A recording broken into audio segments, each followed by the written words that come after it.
Sudah hampir 3 bulan Ibu istri ini hidup dalam ketidakpastian. Sejak putrinya yang bernama Cici Triana 22 tahun ditemukan tak bernyawa, mengenaskan dan terbakar di desa Sidondo pada 21 Maret 2023 yang lalu. Istri ini adalah ibu tunggal. Dia membesarkan anak-anaknya sendiri di sebuah rumah sederhana di desa Pakuli. Ia masih ingat betul 2 hari sebelum kejadian, tepatnya 19 Maret, Cici sempat bermalam di rumahnya. Itu menjadi saat-saat terakhir mereka bertemu sebelum tragedi itu terjadi. Awalnya kasus penemuan tubuh Cici ini sempat viral dan ramai diberitakan di mana-mana. Harapan ibu istri ini sempat muncul ketika pada 25 Maret 2023 polisi dengan terbuka mengklaim sudah mengantongi identitas pelaku penghabisan itu. Namun sayangnya seiring berjalan waktu dan sorotan media mulai sepi, perkembangan kasus ini malah mulai redup. Hingga pertengahan Juni 2023, ibu istri ini dibiarkan menggantung tanpa kabar yang jelas. Janji soal identitas pelaku yang sudah dikantongi polisi tadi seolah menguap. Ia nggak sama sekali tahu siapa orang yang telah tega menghabisi nyawa putri cantiknya dengan menyedihkan itu. Perjuangan si ibu intinya cuma satu. Dia menagih janji dan kepastian sebagai seorang ibu yang telah kehilangan putrinya dengan cara sekejam itu. Dia minta penegak hukum transparan dan segera menangkap pelaku. Dia tak ingin kasus Cici dilupakan begitu saja, hanya dikarenakan beritanya telah tak lagi viral di media sosial. Pada Selasa 21 Maret jam 6 pagi, seorang warga desa Sidondo 1 digegerkan oleh temuan tragis. Sosok tubuh wanita ditemukan tak bernyawa dalam kondisi yang sangat memilukan, hangus terbakar. Tim gabungan dari Polres Sigi, Polsek Biro Maru, dan Inafis Polda Sulteng langsung turun ke lokasi untuk melakukan olah TKP. Kabar penemuan ini dengan cepat menyebar dan viral di media sosial. Di desa Pakuli, keluarga Cici yang kebetulan melihat postingan itu mulai dirundung kecemasan yang luar biasa. Didorong rasa curiga, mereka langsung mendatangi TKP untuk memastikan runtuh sudah dunia mereka seketika di pagi itu. Firasat buruk mereka terbukti. Tubuh malang itu adalah benar Cici Triana. Tubuh Cici kala itu dibawa ke rumah sakit untuk diproses otopsi demi mencari tahu penyebab kenapa perginya. Sungguh ini merupakan pukulan yang telak bagi istri ini yang ditinggal pergi Cici dengan begitu pilunya. Penantian panjang ibu istri ini selama 3 bulan yang penuh dengan ketidakpastian akhirnya menuju titik terang. Saat kepolisian Resor Sigi resmi menetapkan tersangka atas kasus penemuan itu di desa Sidondo. Kasih Humas Polres Sigi AKP Ferry Trianto menyampaikan bahwa penetapan tersangka ini dilakukan setelah pihaknya berhasil menangkap para terduga pelaku pada hari Sabtu, 24 Juni 2023. Fakta yang kemudian terungkap dari penangkapan ini sungguh membuat miris dan menghancurkan hati. Dikarenakan ternyata pelaku keji ini berjumlah lebih dari 1 orang. Dan yang paling mengejutkan adalah salah satu pelakunya masih memiliki hubungan persaudaraan, yakni merupakan sepupu dari Cici sendiri. Selain itu, polisi juga menyampaikan fakta yang tak kalah mengerikan, bahwa sebelum tubuhnya ditemukan dalam kondisi menyedihkan akibat kobaran si jago merah, korban terlebih dahulu dihabisi secara sadis. Bahkan lebih lanjut dikatakan bahwa korban mengalami tindakan penodaan yang dilakukan oleh para pelaku. Cici Triana lahir pada 11 November 2001 dan merupakan alumni SMA Negeri 9 Sigi.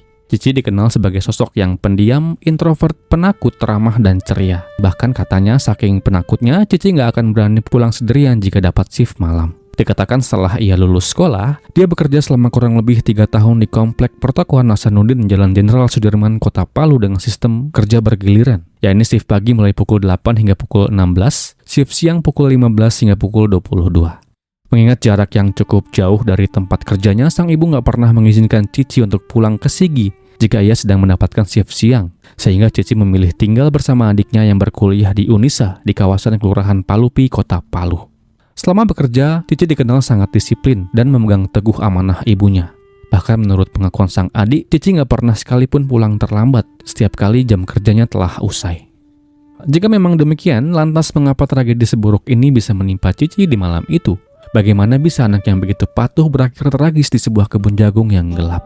Mari kita bahas kasus ini. Jadi begini.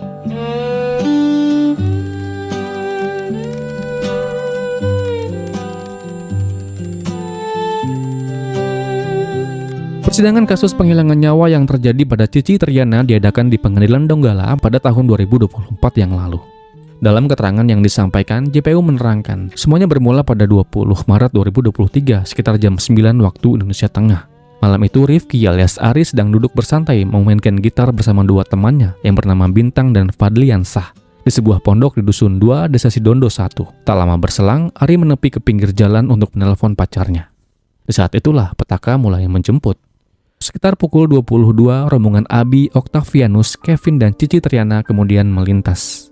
Sebagai info dari berbagai sumber yang berhasil saya himpun, didapatkan bahwa Rifki alias Ari adalah seorang pria asal Sidondo yang merupakan teman dari Abi. Abi adalah sosok yang cukup disegani. Dia dikatakan suka berbuat onar, suka mabuk-mabukan, dan pernah terlibat dalam sebuah kasus penganiayaan terhadap seorang pria.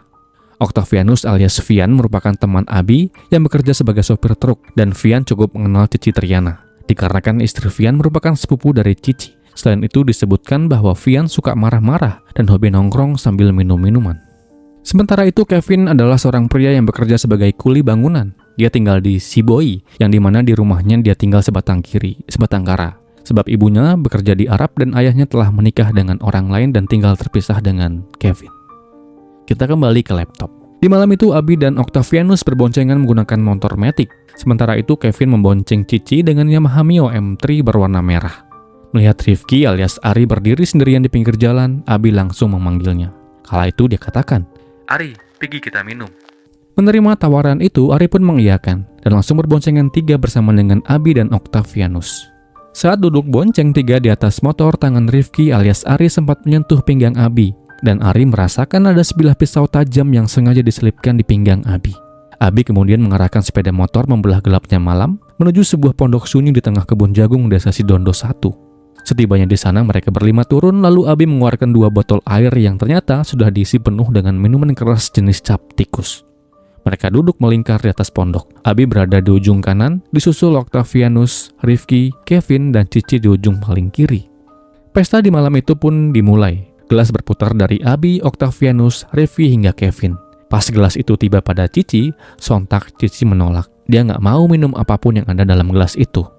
Rifki yang melihat hal itu sempat melarang Abi untuk memaksa Cici meminumnya. Namun Abi malah naik pitam dan membentaknya dengan ia katakan, "Kamu kenapa larang dia?" Lalu di bawah tekanan dan rasa takut yang luar biasa kepada Abi, Cici akhirnya terpaksa meneguk minuman keras itu. Waktu kemudian berjalan hingga menunjukkan pukul 00.30, tepat pada 21 Maret 2023. Minuman telah habis dan suasana mulai berubah menjadi mencekam. Abi tiba-tiba memberikan kode kepada Rifki untuk bertukar posisi dengan Kevin, membuat Rifki kini duduk persis di sebelah Cici. Tanpa aba-aba, Abi lalu menyuruh Rifki untuk memeluk Cici.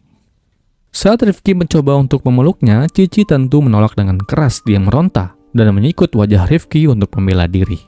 Melihat perlawanan itu, emosi Abi kemudian memuncak. Abi berteriak kepada Rifki dengan dia katakan, "Peluk kuat baru ham." Mendengar hal itu, Rifki langsung memiting Cici dan memeluknya dengan keras hingga terjatuh ke tanah. Belumlah sempat Cici bangkit, Abi lalu menyuruh Rifki untuk mengambil sebuah obeng dari laci motor Mio merah milik Cici.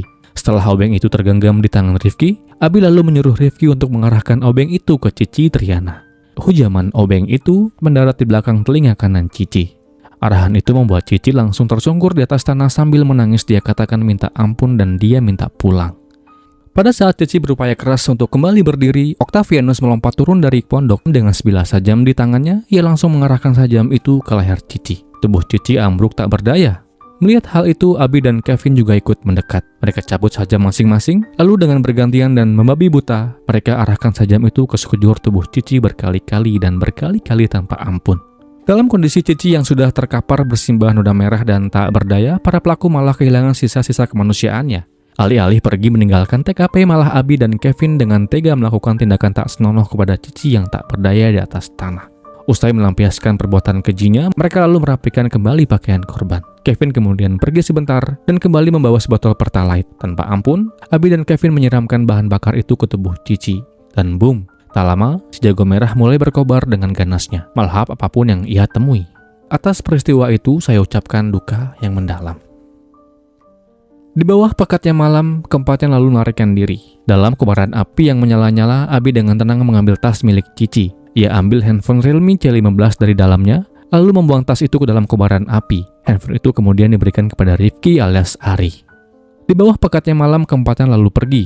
Rifki dan Octavianus kabur bersama, sementara Abi dan Kevin membawa pergi motor Yamaha Mio milik Cici. meninggalkan Cici yang nyawanya terenggut dalam tragedi paling kelam di Sidondo dan selesai. Di dalam persidangan yang selain dipenuhi dengan air mata dan rasa geram itu juga ada sebuah tanda tanya tatkala para terdakwa dihadirkan di wajah persidangan. Dalam akuan yang mereka jabarkan di wajah Pak Hakim, ketiga pelaku, Abi, Octavianus, dan Kevin tidak mengakui bahwa mereka lah orang yang telah menghilangkan nyawa Cici Triana. Di hadapan majelis hakim, Abi menolak semua tuduhan yang diarahkan kepadanya. Dia bersikeras bahwa dirinya tak pernah terlibat dalam penghabisan Cici Triana. Bahkan Abi mengaku baru tahu adanya peristiwa itu saat ia sedang ada di Makassar setelah melihat sebuah unggahan di Facebook tentang penemuan tubuh seorang wanita yang tak bernyawa di kebun jagung. Dari akuannya saat kejadian itu terjadi, Abi sedang berada di Makassar untuk jalan-jalan sekalian membantu orang berjualan. Dan Abi juga mengaku tak pernah kembali ke Sidondo selama kurang lebih 5 bulan sejak Januari hingga Mei 2023. Abi juga menjelaskan dengan rinci perjalanan yang ditempuhnya menuju Makassar, orang-orang yang berangkat bersamanya hingga datang ke sebuah pesta pernikahan pada 19 Maret 2023 sebagai bukti bahwa dirinya berada di luar daerah ketika Cici dihilangkan. Lebih lanjut dikatakan Abi mengaku ia sama sekali nggak tahu apa yang terjadi pada Cici, hingga pada akhirnya polisi menangkapnya beberapa waktu kemudian di Sidondo. Bahkan Abi mengaku baru mengetahui bahwa dirinya ditangkap karena kasus penghilangan nyawa setelah hampir 2 minggu ada dalam tahanan. Sementara itu tak berbeda dengan keterangan para terdakwa lainnya, Octavianus alias Vian di hadapan majelis hakim juga membantah seluruh tuduhan yang diarahkan kepadanya. Dia mengaku tak pernah terlibat dalam perginya Cici Triana, yang faktanya masih punya hubungan keluarga dengan korban, yang merupakan adik sepupu dari istrinya. Octavianus mengatakan baru mengetahui kabar meninggalnya Cici ketika dibangunkan sang istri pada pagi hari. Setelah melihat informasi mengenai penemuan tubuh yang terbakar, dia diminta kakak korban untuk pergi mengecek ke lokasi sebelum berangkat bekerja sebagai sopir truk pengangkut material. Dari pengakuannya pada malam sebelum peristiwa itu terjadi, ia berada di rumah bersama dengan istri dan mertuanya, lalu tidur setelah pulang bekerja. Ia juga menegaskan tak pernah bertemu dengan Abi, Rifki maupun Kevin pada 20 Maret 2023, serta menyebut keterangan yang menyatakan dirinya berada di lokasi adalah sebuah kebohongan. Octavianus mengaku kenal dengan Abi dan Rifki sejak masih sekolah, namun hubungan mereka nggak begitu dekat. Sedangkan dengan Kevin dia mengaku baru saling mengenal setelah sama-sama menjalani proses hukum. Ditambahkan dia sama sekali tak punya masalah dengan Cici maupun dengan keluarganya, sehingga nggak punya alasan untuk melakukan tindakan keji kepada korban. Di hadapan majelis hakim, Kevin juga menolak seluruh tuduhan yang dialamatkan kepadanya. Dia mengaku tidak mengenal Cici Triana, dan baru tahu kabar pembunuhan itu dari unggahan di Facebook ketika hendak berangkat kerja sebagai kuli bangunan. Dari akuannya dari 20 hingga 21 Maret 2023, dia berada di rumah dan menjalani aktivitas seperti biasa. Kevin mengaku hanya mengenal Abi, dikarenakan pernah minta bantuan menjual sepeda motor. Mengenal Rifki sebatas saling tahu, sementara Octavianus baru dikenalnya setelah sama-sama menjalani proses hukum. Kevin juga mencabut seluruh keterangan yang pernah diberikan kepada pihak penyidik. Dia mengklaim pengakuan itu dibuat di bawah tekanan, ancaman, dan penyiksaan, sehingga terpaksa mengikuti arahan penyidik. Karena itu di persidangan dia kembali menegaskan bahwa dirinya tak pernah bertemu dengan Cici, tak pernah melakukan tindakan penghabisan, maupun terlibat dalam seluruh rangkaian peristiwa yang membuat Cici kehilangan nyawanya. Kesaksian lain datang dari Zulkarnain alias Jul, sosok yang belakangan diketahui ikut menjual telepon genggam milik Cici. Di persidangan, Jul mengaku menerima sebuah telepon Realme C15 dari Rifki alias Ari dengan permintaan agar dijualkan. Saat itu Rifki berulang kali meyakinkan bahwa ponsel itu adalah milik kakaknya, sehingga Jul tak pernah menaruh rasa curiga. Setelah memeriksa kondisi ponsel, dia kemudian menguploadnya ke Facebook untuk dijual dan berhasil mendapatkan pembeli dengan harga Rp600.000. Esok harinya uangnya diberikan kepada Rifki. Baru setelah diamankan oleh polisi, Jul mengetahui bahwa ponsel itu adalah milik Cici Triana, korban penghabisan di Sidondo. Nah, dari seluruh rangkaian persidangan, mulai dari keterangan para saksi, bantahan para terdakwa, hingga alat bukti yang dihadirkan di muka sidang, ada satu pengakuan yang menjadi titik balik dalam perkara ini. Pengakuan itu datang dari Rifki alias Ari. Berbeda dengan Abi, Octavianus maupun Kevin yang bersikeras menyangkal keterlibatan mereka, Rifki akhirnya mengungkapkan dengan rinci apa yang sebenarnya terjadi pada malam 20 Maret 2023. Meski mengaku berada di bawah tekanan dan ancaman dari Abi, keterangannya perlahan membentuk rangkaian peristiwa yang saling berkaitan dan kemudian menjadi salah satu dasar penting bagi Pak Hakim dalam menilai fakta-fakta yang terungkap selama persidangan. Dan dari hal inilah, tabir gelap pembunuhan Cici Triana mulai terungkap satu persatu. Dari akuannya, malam itu Rifki alias Ari menjelaskan bahwa semuanya terjadi tanpa adanya sebuah rencana. Ia awalnya hanya berjalan kaki menuju pondok tempat temannya untuk bermain gitar. Saat sedang menelpon pacarnya di pinggir jalan, tiba-tiba Abi, Octavianus, Kevin, dan seorang perempuan di belakang yang bernama Cici Triana melintas dengan 2 sepeda motor. Abi kemudian menghentikan sepeda motornya dan mengajak Rifki untuk ikut minum menuju sebuah pondok di tengah kebun jagung, hingga penghilangan itu kemudian terjadi dan menimpa Cici di kebun jagung malam itu juga. Dan atas keterangan yang sahih, alat bukti, kesaksian, dan keterangan para ahli, tibalah hakim di penghujung keputusannya. Di dalam persidangan yang kala itu digelar melalui majelis hakimnya, kemudian menjatuhkan vonis kepada Abi dengan hukuman 15 tahun penjara, Octavianus 15 tahun penjara, Kevin 15 tahun penjara, dan Rifki alias Ari 7 tahun penjara. Demikianlah kisah ini. Semoga akan terus ada pelajaran yang bisa kita ambil dari kisah ini, dan kisah ini pun berakhir.